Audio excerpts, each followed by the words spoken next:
I hate videos. Now, you may be wondering, if I hate videos, what the heck am I doing here?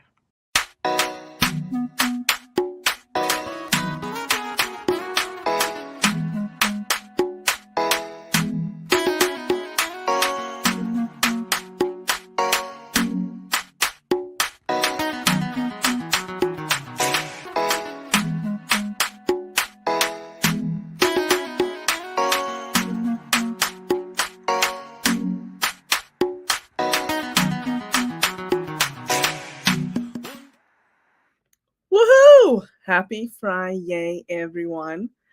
Today, as always, is extra special because I get to spend some time with all of you. If you and I have not met yet, my name is Inger van Roy, and I am recognized as a community connection catalyst. What does that mean? Well, for me, I believe that, when you enter into the world of entrepreneurship, it is a pretty lonely place. For me, it has been just because I didn't have anybody that I knew that was in my circle who was an entrepreneur. And so I went forward and I built a community online. If you are in such a place as I was, reach out. Let's get to work together and see how we can expand your horizons and meet new people, make more money. How about that? I want to say thank you to our wonderful friends at Africa Online Radio, who are the sponsors for this show. Africa Online Radio is the place to be, everyone. So if you haven't checked them out yet, please do so by going to the link that's scrolling across your screen, the website that's scrolling across your screen. Please note that Africa Online Radio is your oasis of entertainment and the place to hear the very best in local and international music. I also have a show there every Wednesday from 1 to 3 p.m. Eastern Standard Time. So if you are keen to check it out, it's called Wonder Women Wednesday. And both of the women that I will be interviewing today have been on that show because they are worthy of the title Wonder Women. Um, Today, we will be speaking about the power of communication. And I want to show you, not just tell you, how important communication is. Today, we will be talking to two couples. It's really a treat because they'll be sharing with us the intricate dance of love, partnership, and business. So join me as I sit down with Keith and Kathy Lang, as well as Frank and Michelle Svan. They are two extraordinary married couples who have successfully intertwined their personal and professional relationships. And how about we learn from them today? So, without further ado, why don't we welcome? Okay, who wants to go first? Raise your hands. I see somebody laughing in the background. And so I'm gonna I'll bring you on first. Let's hope this works. Is that better? Yes. Okay. Welcome. Thank you for being here, Kathy. Thank you for having me. I'm excited. I'm glad you can hear me, and I'm not just going to have to mime this whole show. Oh my goodness. So because I'm bringing you on, let me bring your husband as well. Man. Hello, Keith. Thank you for being Hi. here. Oh, you're welcome. Thank you so much. Keith, won't you please introduce yourself as well as your wife? I am Keith Edward Lang, and this is my wife, Kathryn Lang. And won't you tell us? Don't strain yourself explaining who we are there, honey. She didn't say explain. She said introduce yourself, and that's what I did. She's the host. That's cool. So could you tell us what you guys do, please? After 30 years of marriage, I follow instructions. Oh. So he's already revealing some secrets to us, Kathy. No, he's just gonna lie to you and make you feel good. That's his goal in life. Well, You're I'm supposed to happy. love God and love others. That's what I'm doing. Awesome. I'm happy to have both of you here. Welcome also to Frank and Michelle. Hello. How do Yeah, you can hear me, right? Okay. Yes, we can hear you. Can you hear Welcome. Frank? Yes. Because he's a little bit unsure. You too. Oh my goodness. Won't you please, Frank, won't you please introduce yourself and your wife and tell us what you do as well? Do I have to? Because I really admire Keith actually being able to introduce his wife while sitting in another room or what? Yes. Well, I am out of arm's reach. lucky you. Yes. Well, my name is Frank, and I'm married to Michelle. We have been married for, oh, she's so close, 4 years now. And but we have actually been together for the last. For 15 years. You have to respond much quicker. Yeah. Yeah. Not counting when we started. That's 20 years ago. Yeah. Awesome. And It's complicated. yeah. It's okay. And what do you do, Frank? What do you do? What do I do? Well, I do a lot of stuff. In my, I actually have a job as well, and I'm a brewery worker. But I also we have this business together where we are helping people with their health, and that's just some of the things I do. I also have been a DJ for 20 plus years, and Oh, wow. making music, making everything creative. So Yeah. Awesome. Well, welcome and thank you for being here and spending some time with all of us. Wow. I can't believe I have two married couples on my screen, guys. I wanted to pose a question to you and ask, like, how did you decide to go into business together? Usually your wife tells you. You beat me to it. Oh my goodness. Yeah. Yeah, so how did you decide? So Kathy, I'll start with you. Like really tell us, jokes aside, tell us the truth. No, that really is. Well, the jokes aside, we were sitting around with a group of our friends talking, and they were complaining because nobody ever helps creatives do what they want to do and what they're supposed to do. And nobody helps us in this direction. And I went, we should really start a business doing that. And they went, okay. And what they meant was I should really start a business, and then they would just take advantage of it. And what I meant was they should really start a business, and I would just take a benefit out of it. And what has happened is that after 2020 and all the craziness that's happened in our lives, Keith and I have decided together that we're leaning all in to this truth that we are uniquely designed, and that when we understand who we were designed to be and we live it out, then we live the abundant life. I love that. Well said. Well said. Okay, Michelle, how did you guys decide to start a business together?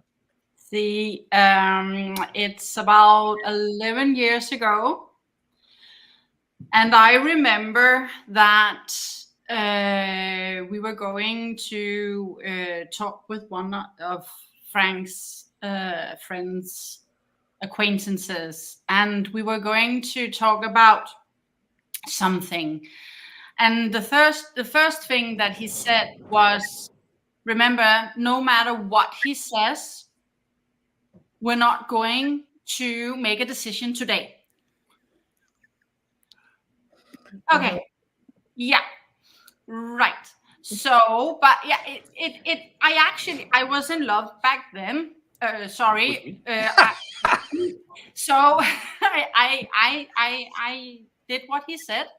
And then it was the next time where he said, we are not going to make any decisions. And going forward in that meeting, at some point someone asked, so when is someone going to a town next Saturday? And my hand just went up.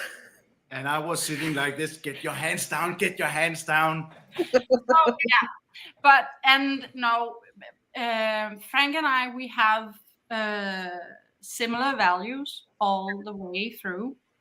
Now, working with health wasn't a thing that either of us ever thought about. But regarding my interest in health, I come from a one-parent family because everyone else was dead.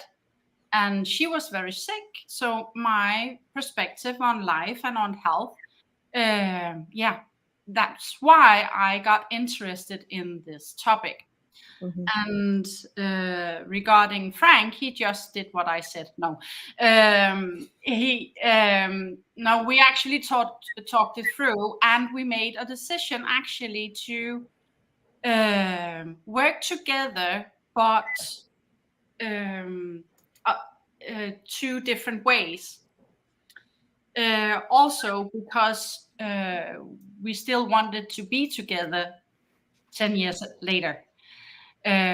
So the reason that we're actually still together is that Frank doesn't always do what I say. So, but don't say it to him. Yeah. So, yeah. Awesome. Thank you. Let me see. Keith, can you talk a little bit about what you and Kathy do within your business? Our whole idea is the basic steps Christ laid out: love God, love others. And we are trying to help people become the people that they were created to be. Just as simple as that. Kathy started all of this and continued through with her writings. She has nonfiction books, fiction books, Bible studies. Now she's put together, and I actually helped with some of these plans to put forth, like our Abundant Life that you can see in my background, a program that you can follow through with that will help you become the person you were created to be. I love it. Kathy, do you want to tell us? So, Keith spoke about a few books that you wrote. Can you tell us about them, please? Yeah, I was looking the other day, and I've written over a dozen. That doesn't include the ones that are out of print now. And my goal for 2024 is to write another dozen, maybe even a baker's dozen. Let's just go for a baker's dozen. Why not? You know, if you're Yeah. going to aim big, right? I love words, and I love encouraging people through words, and it just naturally progressed into writing. But what was amazing is it started as I was writing for forums. Do you remember forums? You know, where the people would ask questions and you'd answer questions. It's like Reddit before Reddit existed. And I would get paid to write responses or create questions for forums. And I was only doing a very limited amount of stuff. And Keith Wow. came in one day and he said, you know, you only have to write 15 words. You've got a BS degree, use it. And I expanded my writing into a lot of different areas, and then got asked to write for blogs. And then that led to writing my own blog, which led to my first book, which just kind of, so he has always been a support and an encouragement in my journey. And I think that that's been essential for me to be able to, because you get so many naysayers around you that forget you or want you to fail. You need people in your corner, and he's a person in my corner and has been since the day I met him, even though he ran away from me. Okay, thank you. Frank and Michelle, I know you guys both have day jobs. And But- superheroes at night. Yes, yes, you are. Can you tell me, have you ever had challenges in communication? And if so, like, how do you navigate that? No. Never. Maybe.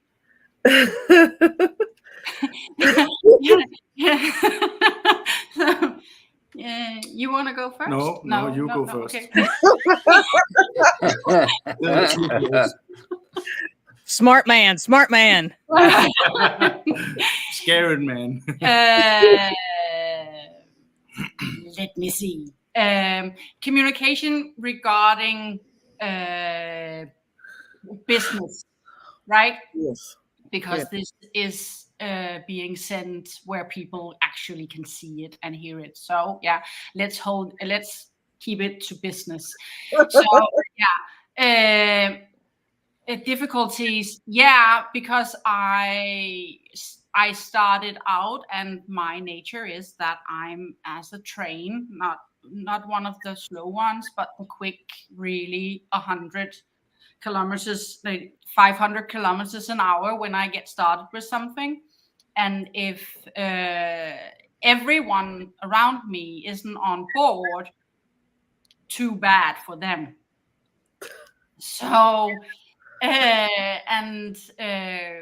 as I said, we started out with this business. Now we're doing a lot of other things now today also, and our focus is a little bit changed, but let's keep it to that. So again, we were starting out being in love and getting to know each other in a different way back then also.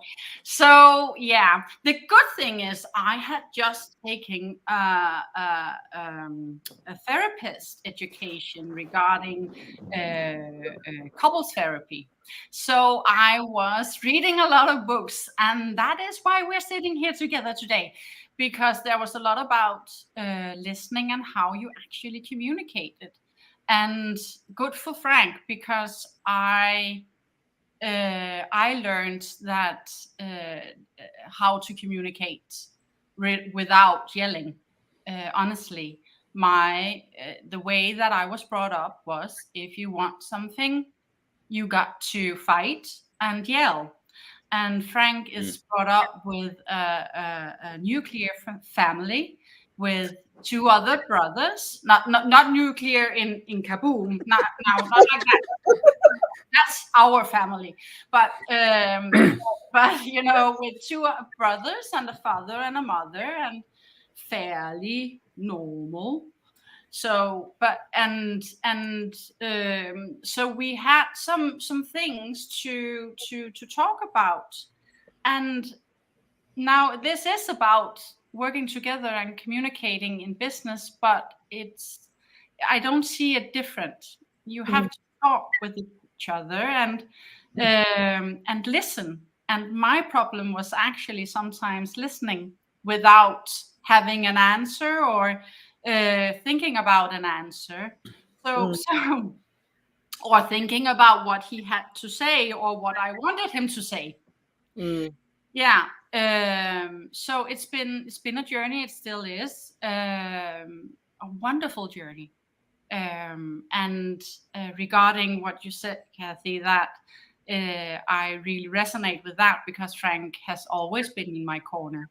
Now I have a lot of ideas and I do a lot of stuff, but he is always there to cheer me on, and vice versa. We do that for each other.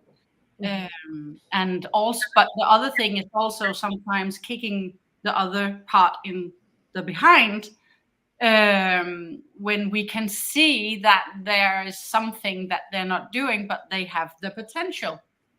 Yeah. So that's why Keith sits in a different room, so that I can't. So See you. but Yes, but, she would. but I want to actually send it out, because I do think that everyone has communications issue, if there is something to work on. If there's no contrast in anything, you don't evolve. And there has to, I don't know about other people, I will say that, but we are sometimes we have to disagree to actually get to the point of a better product, if we can say it like that. Frank, do you want to chime in? No. Let me say, I imagine a family with 3 boys being actually nuclear, where it's explosive, right? Um, I mean, I grew up in a family where I was the only girl. I have 2 brothers. And the way they communicated with me, with each other, was very different to the way that they communicated with me, right? But so I'm saying, um, so where do you fall in birth order? I'm the middle. I'm in the middle, and actually, well, now you're saying that they had to communicate to you in another way. My family, it was pretty much the same. Not that they were not communicating with me like a girl, but my interest or my brother's interest were much with mechanics and engines and everything that gets you soaked up in oil. While I was more, I wanted to listen to music. And I was thinking about this the other day. Most of my childhood, I was listening to music. And I actually remember I was at a birthday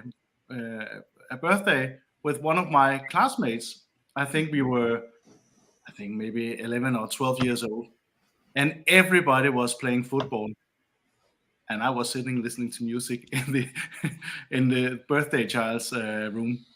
Mm. So yeah, Interesting. So my husband is also a middle child, and his brothers are also very prone to masculine things. And he's an artist. This painting was done by my husband, and he developed his love of art when he was a child. He was more of a loner than his brothers. That's interesting. Hmm. Yeah. I want to ask Keith, how do you and Kathy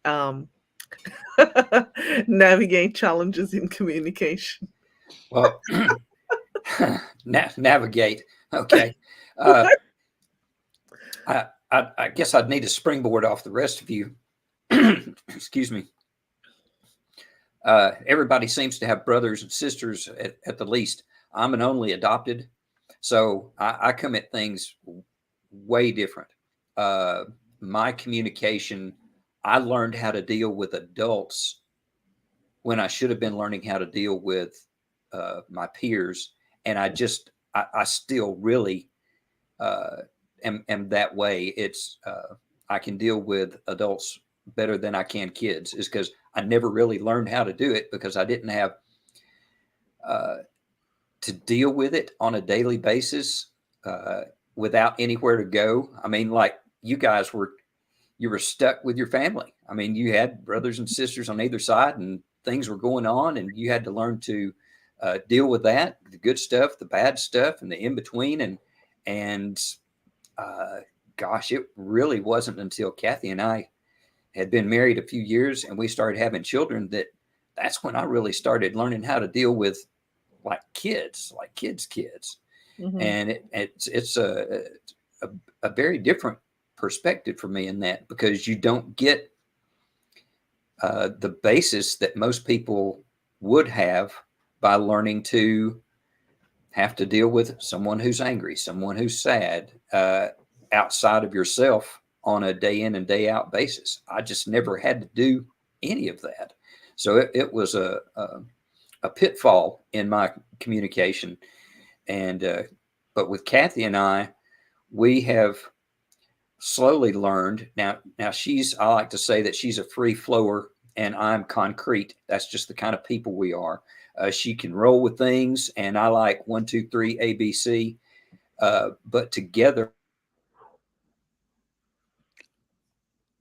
we've learned that to make some of those well-rounded communications so that it reaches everyone. I think that's why our show that we had done, he said, she said, it reaches anyone that watches is because I'm one kind of person, she's another kind of person, and we've learned to plug those two together for the benefit of ourselves and others. Yeah, playing off of that, funny. We had to go to marriage counseling before we could get married, and I mean, our relationship, just our courting relationship, is a hoot and a half. But when we got to our marriage counseling, we'd been there for 2 hours. It was a 2-week class, and the pastor was trying to get me to tell him what I did not like about Keith, what I wanted to change about Keith. That's it. What I wanted to change. And I kept trying to explain to him that I accepted Keith where he was. Well, that's who I loved. I knew he could be a better person. Lord knows we all can be better people. I'm not just putting it on him. Thank you. Yeah, you're welcome. But I have always seen his heart. So I didn't know he was crazy.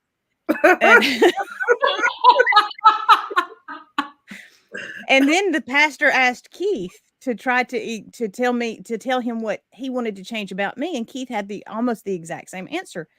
And the pastor got mad at us and threw us out of marriage counseling. Yeah. 2 days and done. Oh my God. We had 2 hours. We only had 2 hours. I thought we went back once. We didn't go back once. No. Okay. He was a relative, so we had to keep seeing him.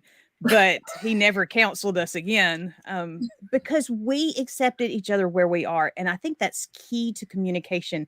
If you don't accept the other person where they are, if you're trying to manipulate or change them, then you will struggle to communicate with them because you can't hear them. Well, you can't fully communicate with them if you're already butting heads over, one thing. You're at a standstill almost. Yes, absolutely. Let's go to the comment section and say hello to the people watching. I apologize, everyone. Katie says, good morning, everyone. Prepping for the blizzard. Oh my goodness. And stocking up on cold mints. Love you all. Yeah, she's not feeling well. That she was supposed to be at the show with Kathryn last night.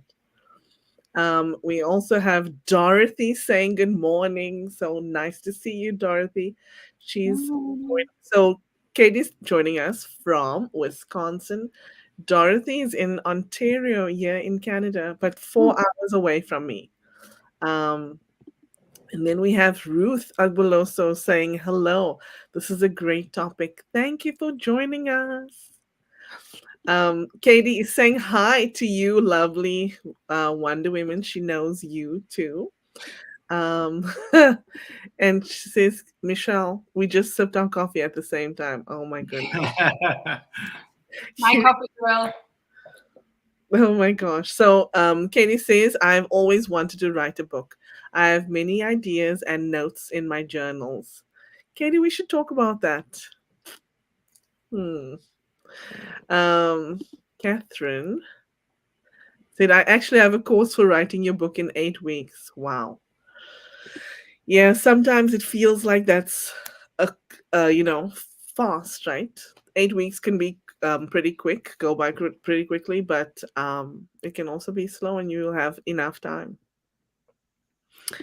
Dorothy says, I love Michelle's humor and accent. Yes, Michelle and Frank, I forgot to ask you, where are you joining us from? We are in Denmark. Awesome. And Kathryn and Keith, and where are you guys joining us from? I'm in the garage. You're above the garage. We are in North Alabama. If you take a look at the Tennessee River on a map, it flows in, and we are literally the dip in the Tennessee River.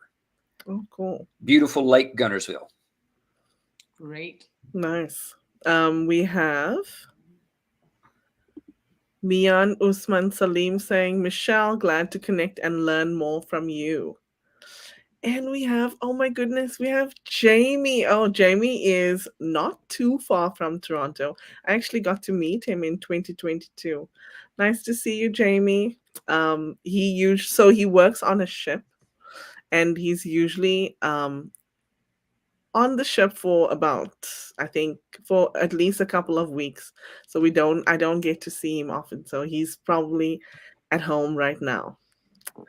Katie says, I want to write a book about the drama and actual truth behind the municipal board meetings. Oh my, yeah, she's a clerk, working for the municipality right now. So, Hey, you wouldn't have to make anything up.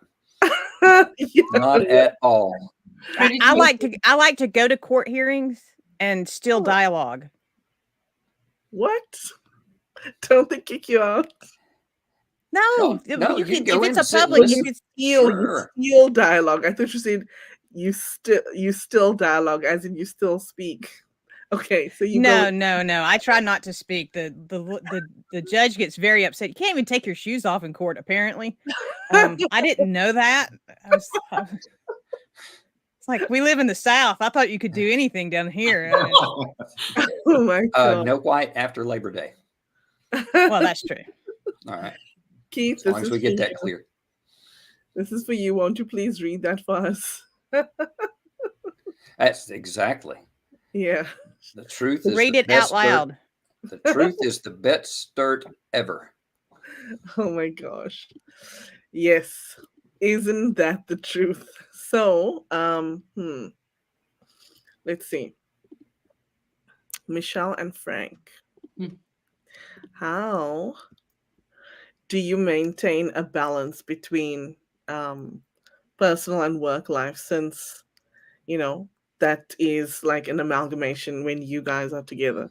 I mean, some of your time is divided between work and personal, besides the actual work that you go and do in your day job. So when you're superheroes at night, how do you maintain that or strive for work-life balance? Can I start? Okay. Actually, I Please want to don't. know how to, because Mhm. and truthfully, over the years, because of our passion, the time and the structure has been modeled. Now we are not children of entrepreneurs, either of us. Mm. So, and our educations is with something quite different than business and entrepreneurship, and so we have learned along the way. And I hope it's okay to be truthful, but we have both have stress because of not having that structure that you need, actually defining the lines between business and personal life. And we are still learning. We're getting better and better, and really managing our schedule. So the answer is that we are now managing our schedule in a whole other way. Putting in hours and trying our best to stop when we're really hyped and doing something that we're really passionate about, and then the clock goes ding ding ding ding ding, and not now. I'm just getting started. So yeah, and it doesn't always work, but it's, structure is really important with everything, because you don't get anything done if you try to do everything at once. So it's a learning process. That's my reflection. Okay, Frank, do you have something to add to that? I had a lot of stuff, but you kept on talking. I forgot everything. No, actually, one of the things that I have been that I have learned from having stress is that I need to get stuff out of my head, and things that needs to be done.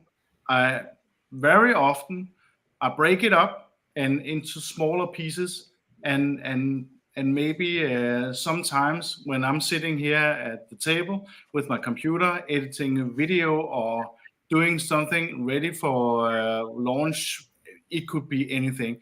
If Michelle comes and starts talking about something, I have to just time out. I need to get this done first, so that I can make a check mark and say, this is done. I've finished this part, and I'm ready for the next part, but I can listen to you now. Yes. And it goes the other way around as well. Very often when if I am getting all excited about something new idea I have, and she's sitting reading about something regarding the business or something else, she's just, I'm reading, I get back to you, and that's it. That's so funny. You have to respect each other. There's nothing. It's nothing. You could say personal about it. You just have to respect that. Well, she's reading right now. I can't interrupt right now. Okay. Well, thank you. Let's see. Keith, do you have anything to add? For me, I agree with him. I need, if I'm in the middle of something, it's best for me to go ahead and finish it, because if I've got a line of thought going and I am sidetracked, I may never make my way back, because I just don't know how to get back there. Once it starts going, I really need to get to a finishing point, even if it's just at the end of a sentence or a pause, or something where I know, okay, I'm right here, and then I can go a different direction. One of the big things we took years ago was a Bible study that we did called Men Are Like Waffles, Women Are Like Spaghetti. I know she doesn't like this, but it was eye-opening for me, because somebody else outside of me said that men are like waffles because they're in each one of those little squares on a waffle. That's the box they're in. And to go from that box to a different box, in other words, from this train of thought to a different train of thought, a different subject, they need a moment to transition so they can actually hear what you're having to say and pay attention to what you're saying, because you can.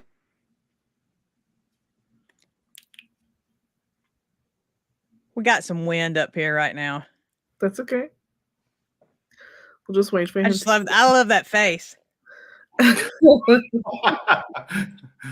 Shame.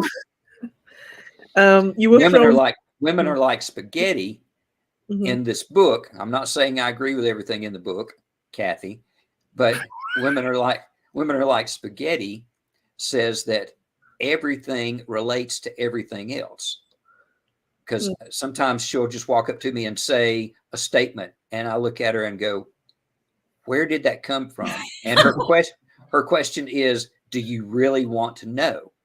And I think, no, I really don't, because the statement I can work with, it's the trail that it took to get there that touches 8 different things that have nothing relatable to each other to me, but to her, it worked. But I've learned since that study that I think we're all, to an extent, we get focused on something and we need a transition moment to move to something else. But at the same time, I've found myself telling stories, kind of like I'm doing right now, where there is a relatable trail through there. It's just, you might have to trudge through to figure out what it is. Yeah. Oh my gosh. Thank you. What about you, Kathy? I see you nodding your head. Well, as he was talking, I was thinking of something else. Imagine that. We all are some type of waffle, and we are all some type of spaghetti. Yeah. And some of us are Belgian waffles with the really, really deep indent, and so it's a little more difficult for us to get from point A to point B. But I have learned in dealing with Keith that I have to regulate what I say to him in order to answer his waffle square. So when I was getting ready for a party when the boys were younger, I would write everything I wanted done on a list. And when I say I wanted everything done, I mean, I put fence till the end of time, everything. Fence the property, pave the driveway. I mean, all this kind of stuff was on my list because I thought, well, if we could get it done, it'd be great. We had 40 acres. It's not like you could just go out and drop in a fence. It was going to take some effort. And I would start on this list and I'd be happy and go lucky. And Keith would be miserable when the party came around. And I finally said, what is your problem? And he said, I can't finish the list. Yep. And it never dawned on me that it was affecting his journey because I was so excited about mine. And I began to give him intentional tasks. These are the 3 things I need you to accomplish before the party. Wow. And he could finish them. So we have to learn what each other is, where we are and how we are. I do need to stop and change boxes, but because if I don't get a chance to finish my task, because of where Keith's come from, and he had a bullied heart. He was not treated well, and his bullied heart, if I don't respond to him, hears it as a negative. And so I have learned to adjust my system because I'm the more flexible one in so many more ways. And that goes back to being an only adopted child. Yeah. Brothers and sisters have this give and take. You become roughed up. You become prepared. The Bible says you become honed to who you're supposed to be and what you're supposed to be doing. But if you've got nobody there to hone you, when it starts happening, it feels like an attack. You don't know the difference. Wow. I love that. Let's go to the comments quickly, please. So Kathy said to Katie, you could write your municipal book as a fiction or as a how-to. Wow. That's actually good insight. Thank you, Kathy. Dorothy says, I love this episode. I see a lot of my marriage in Kathy and Keith. Oh, God bless you. I am the cut and dry, and he is the go more with the flow, but we balance each other out. Yep. We found that out. We find that consistently that most couples have a cut and dry and a go with the flow. That's in a lot of couples, and Yes. and our friendships, almost all the guys around us are like me. Yep. We have a Wednesday night class that we meet with, and everyone in there, the guys are the go with the flow, and the ladies are very cut and dry. This is how I need to have these things. Yep. And except for me. Yeah. So we're not normal in every direction. I'm like them, and the guys are like her. Oh my God. But that's how everyone, and there's 10 or a dozen at different times, couples, and that's how all of them are. That's interesting. I do have to say that sometimes we think we're one way and then we're not. Right? Let's see. Gail says some great insights about entrepreneurship and communication, and it seems the need for some humor too. Yes, Gail. And she says, and yes, respect as well. And Dorothy is answering you, Kathy. She says, I love that. We need to allow our partner to be where they are and be the adaptable partner to have peace on both sides. Beautiful. We actually have a question from the audience. So we have Sammy who's here. So hi, Sammy. Thank you for being here. It's Michelle and my friend, and he says, great session. Curious about how you go about financial management. That's a big question. And I'd like to pose it to you, Frank and Michelle, first. Yeah, but put me up on the screen. Thanks. Oh my gosh. Yeah, Frank and Michelle, how do you navigate financial management? You can't handle the truth.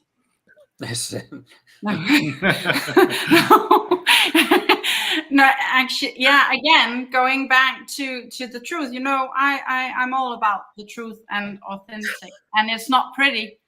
Now I resonate a lot with Keith, because even though I'm not a foster child, I was alone with my mom. I have been in foster care shortly while she was in the hospital, and I was with my mom, and she was an adult, and I was her best friend. So I resonate a lot with that. Yeah. Just wanted to say that.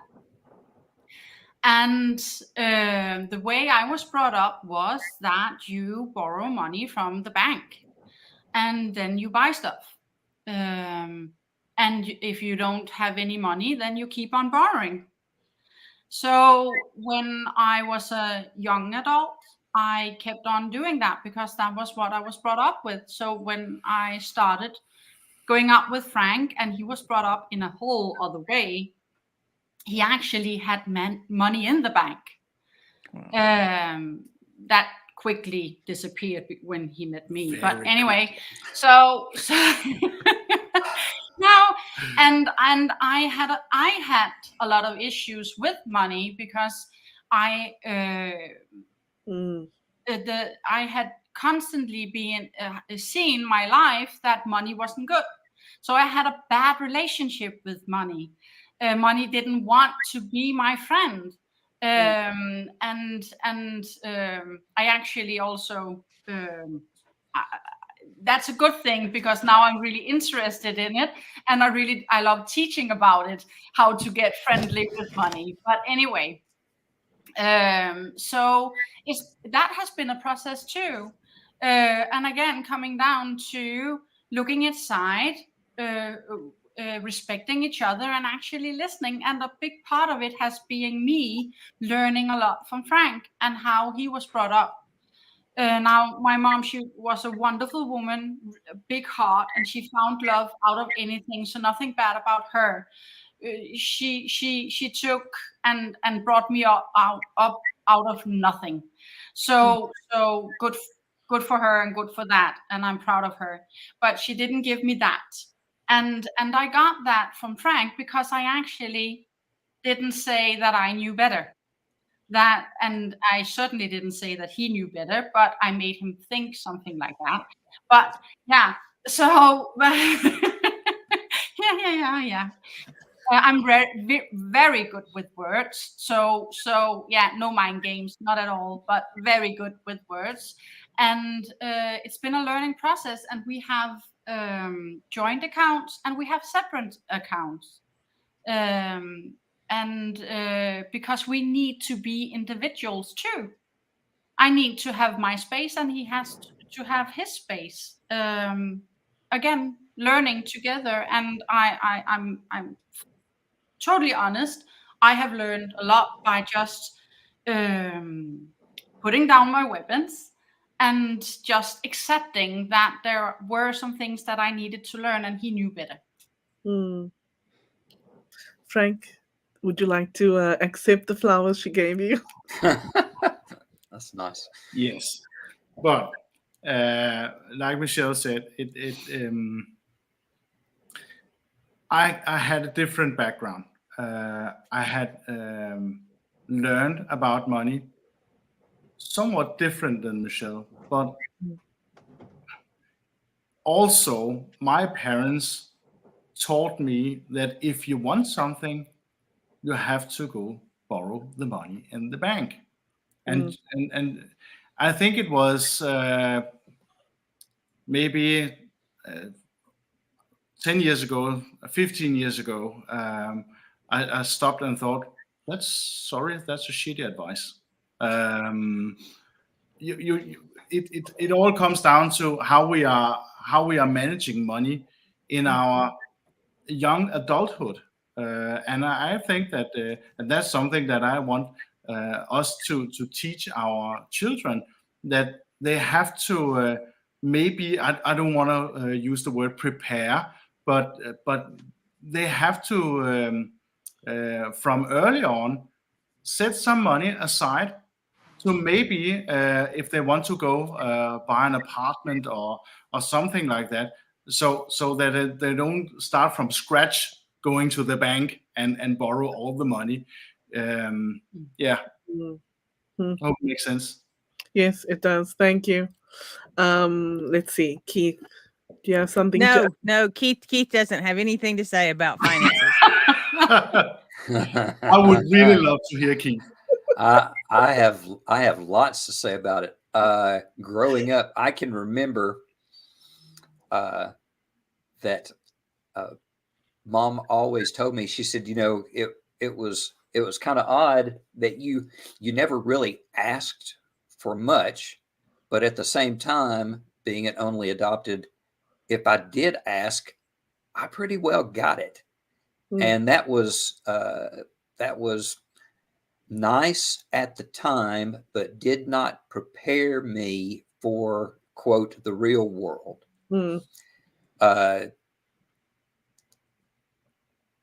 I saved my money. I couldn't tell you why, other than my parents were about 10 years older than they should have been when they adopted me. They were 36 and 31. So they were really, around here in the South, they were headed toward being grandparents, in 30s. Most people around here got married in high school or immediately after, and immediately had children. So, when you reach your mid and late 30s, your children are probably already 18 and are in the process of repeating that. So they were kind of taking care of me even more like grandchildren, because they hadn't had any other children. They just weren't able to, which is why they adopted me. And at the same time, they grew up in the Depression, where you kept everything. You didn't have any money to spend in the first place. So what you had, you held on to, and even stuff that messed up, broke, those things you held on to somewhere, because you might need to take part of it and use some of it to fix something else, so you could still keep running whatever it was. They rented when they first got married. They continued to rent and lived on, at the time, stores would give you store credit. You wouldn't have to go necessarily to the bank, that you could have credit in the store, and then you would pay them by the week or by the month or however you got paid. So I just learned to save everything. And I never spent, I remember I spent on two things growing up. I grew up in the 70s and survived the 80s, believe me. I bought a skateboard when skateboard parks started happening in the early 80s for $110. Now I never spent any money, so I was able to do that.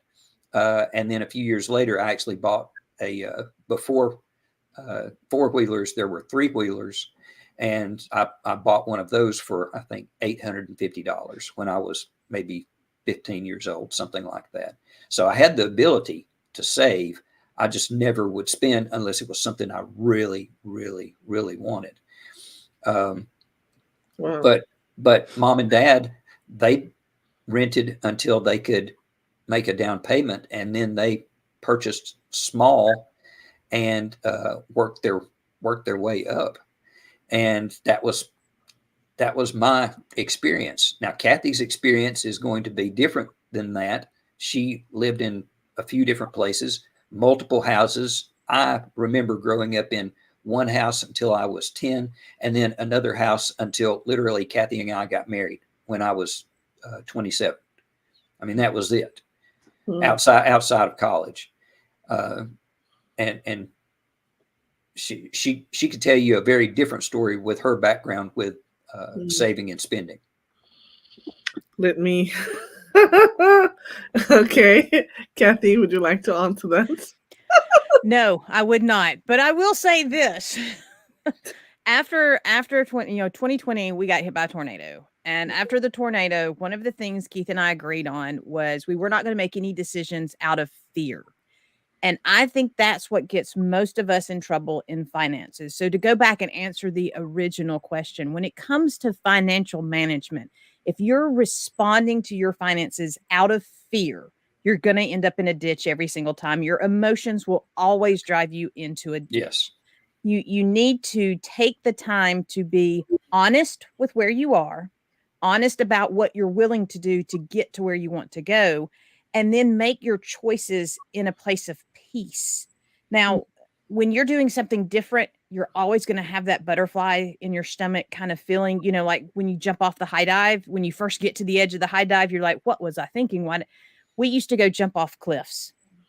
Yes, because I told you we're not normal. There's nothing normal about us. And when you would go up to the cliff, Not you get to everybody the does edge. that. Yeah, no. Not everyone does that. We don't have mountains. Okay. That would make it tough. Yeah, you can't jump off a cliff if you don't have a mountain. We have mountains everywhere around here, and So- waterfalls, and yeah. So you lose your breath for a moment, and that's okay. Mhm. As long as you have that settled peace. I know I'm going to make the jump. I know I'm going to be okay. I know that God's got me. I know that my partner is going to support me and encourage me and stand in the gap when I can't stand there for myself. But if you're afraid, if you're doing it out of emotions, then you will end up in a ditch. So when it comes to your finances, find a place of peace and then move forward. Oh, I love that. Thank you, Kathy. Thank you. Okay. So we are at 56 minutes. We need to wrap up. Kathy, won't you please share with us your final thoughts on communication, marriage, and business? And also tell us where people can find you. My best suggestion is make sure he works somewhere other than you. I'm just kidding. No, Keith and I like each other. We were friends. Mhm. Like I said, long story short, Inshu, we are friends now. We were friends when we got married. And as long as we maintain that friendship, we can get through everything. Even when I don't like him, I love him. And there are a lot of days I don't like him, which is why he's in a different office. You can connect with us at pqproductions.com. That's PECUPRODUCTIONS.com. Or you can connect with me at kathrynlang.com, or I'm Kathryn Lang all over the internet. Mm. And that PQ stands for Peculiar Productions. Yes. And our mascot is PQ, the peculiar platypus, or P Cubed is his rap name. Oh, I love that. Thank you. Keith, final thoughts last, please. Thank you for the opportunity. I think it's best that everyone know that you are not alone. Mm. There are other folks like you, and for better or for worse, there are other folks that are like Kathy, and you learn to work together and communicate and realize that you need both sides to make the picture complete. Mm. You just have to learn to put it together and not take things personally. Beautiful. Wonderfully said. Thank you. Frank, what are your final thoughts for today? Well, first of all, thank you for letting me be here and maybe let me talk sometime. And I would also like to say that it's I hear this. You should be in some other office, and that's really a good advice. We don't often sit in the same room.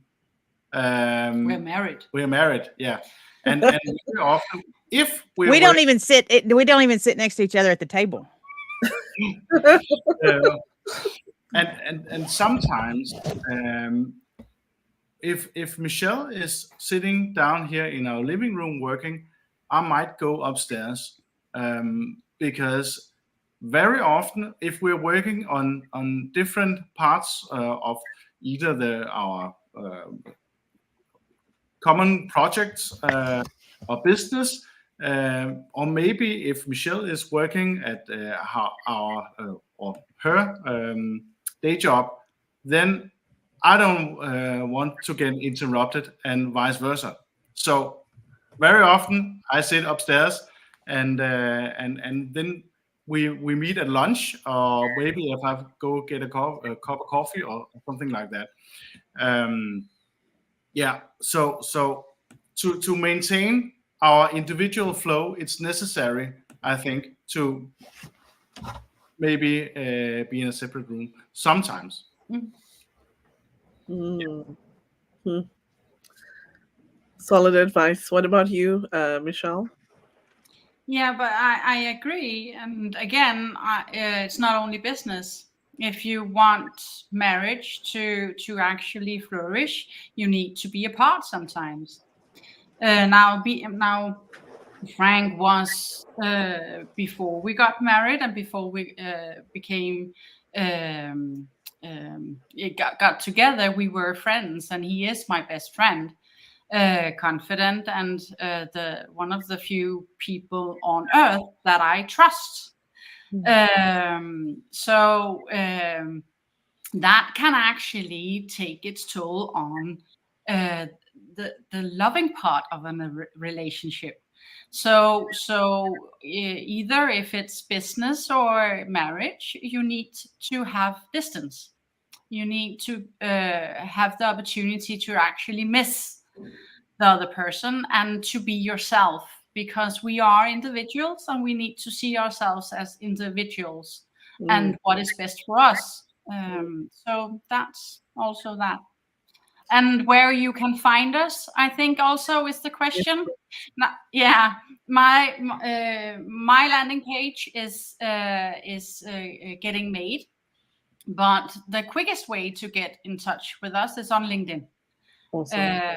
Yeah, so that's Frank Svan and Michelle H.S. Quick. Thank you. Wow. I can't believe the time has gone by so quickly. It's been a privilege and an honor to host the four of you. Thank Um, you so much.